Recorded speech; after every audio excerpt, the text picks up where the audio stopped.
Hey everyone, welcome to this week's crypto update. So this week I want to talk about the whole deal going on right now with Binance. So 2022 has unquestionably been the year of FUD in crypto. This is even worse than 2018 in terms of skepticism. People don't trust anybody right now in this space, no matter what they say. And in crypto, that's not necessarily a bad thing because pretty much everything in crypto can be verified on chain. That is one of the beauties of DeFi. That is why DeFi has worked so well compared to the centralized crypto economy with centralized exchanges and companies that are just are traditional centralized companies in general, like the stablecoin issuers, Circle, Tether, and things like that. So Binance has scared some people the past few days. It really started last week. But earlier this week it ramped up because there was actually an attempted bank run on Binance to kind of test their strength and their wherewithal to recover from a bunch of assets leaving at once. It hasn't been confirmed that it was a bank run, but just by looking at the asset flows, you can kind of assume that that's what happened. Because between Monday and Tuesday, there were 50,000 Bitcoin taken off the platform. There were 300,000 Ethereum taken off the platform. And over $3 billion worth of Binance's stablecoin, BUSD, were wiped out of existence. They were mostly converted into USDC.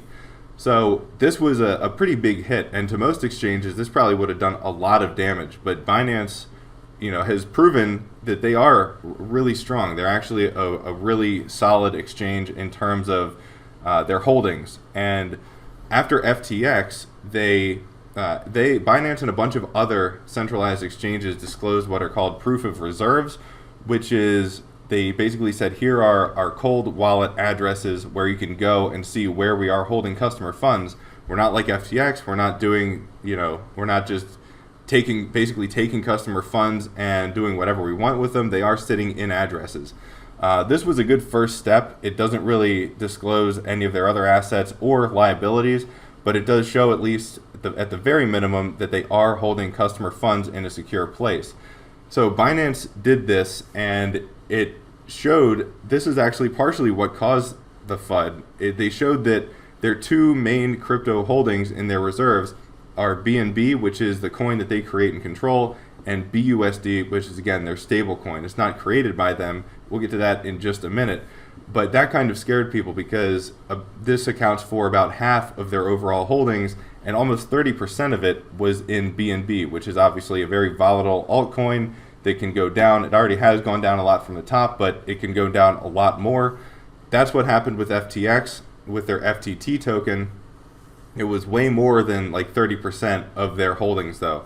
And FTX had other issues. Obviously, they were blatantly misusing customer funds, and they held most of their assets and reserves in FTT and SRM Serum, which was another really small volatile altcoin, very illiquid too. So the proof of reserves showed that Binance has about $60 billion worth of reserves that are on chain. You can track them yourself. They're verifiable. Again, this is one of the really good things about crypto. And an advantage that it has over the traditional financial world. You can anybody can go and look at the blockchain and see what addresses are holding which coins, and you can see them move in real time and things like that. So again, $60 billion worth of reserves for Binance.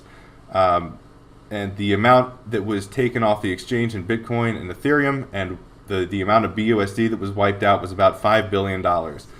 So this really didn't put much of a dent in Binance at all. They didn't really have any other issues. They didn't halt withdrawals except for USDC for like a couple hours, which was a kind of a separate thing. But that's what caused a bunch of people to then turn their BUSD into USDC and get it off there because it kind of scared people.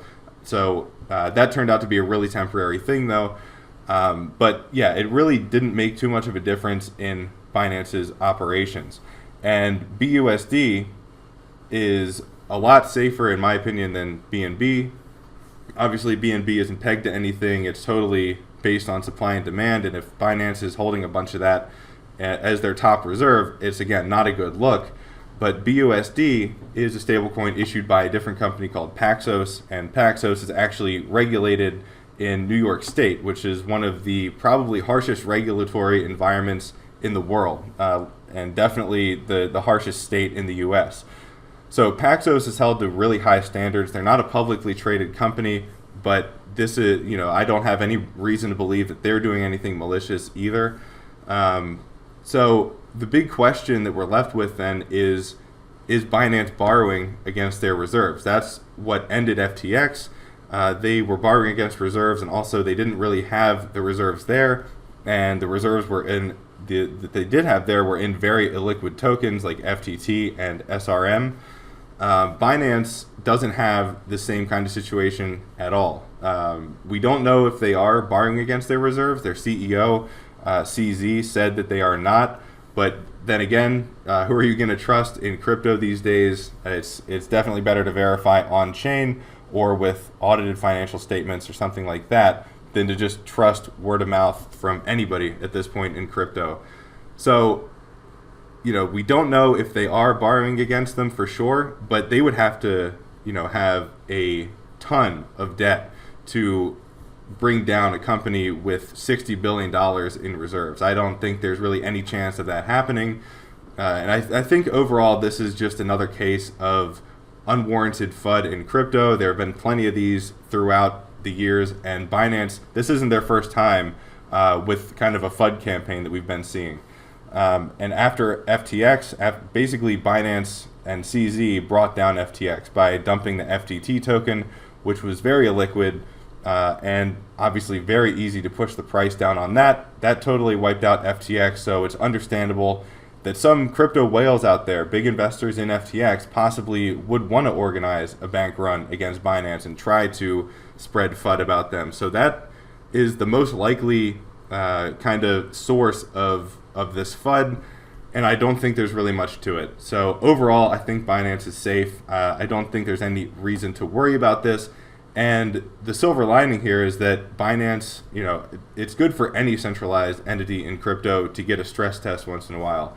So we saw that happen with Binance this time. It didn't cause any really issue with their operations or anything like that. But we continue to see that the exchange that stands out still to me is Coinbase, because they are publicly traded. They have to issue quarterly financial statements that list all of their assets, all their liabilities, and they are held accountable by the SEC, which obviously is very harsh on crypto in general. So Binance, their reserves as of Q3 are, I think, 39% in Bitcoin. So one of the best things that Coinbase did, I think, was never come up with their own coin, like Binance did, like FTX did, like many other exchanges. OKX is another big one, and there's a bunch of them out there that have their own coin. These are usually very illiquid, relatively volatile. Binance coin is probably the most liquid just because of the size of Binance and just the volume that exchange generates. But overall, I think Coinbase has been very smart to do this. The one downside about Coinbase is they haven't listed their cold wallets. So as of now, we have to take their word for it, but their word is better than any other exchange because they are publicly traded. They are held accountable by the SEC. It would be nice to know their cold wallets. Even Kraken, which is another U.S.-based exchange, issued their proof of reserves, which shows their assets and their on-chain wallets. So hopefully Coinbase will come out with this, but just Coinbase continues to be kind of the beacon here in crypto of being the reliable exchange out there. Binance, again, I'm not worried about them. I don't think that anything's going to happen to them. Obviously, new information could change that, but it would have to be very, very damaging and huge information, even worse than FTX, to bring down a company of their size. So that is it for this week. If you have any questions, of course, leave them below. I go into a little bit more detail in the Substack, but I think I pretty much covered everything in this video. So if you haven't read that, be sure to give that a look as well. And thank you for watching. I will see you again next week.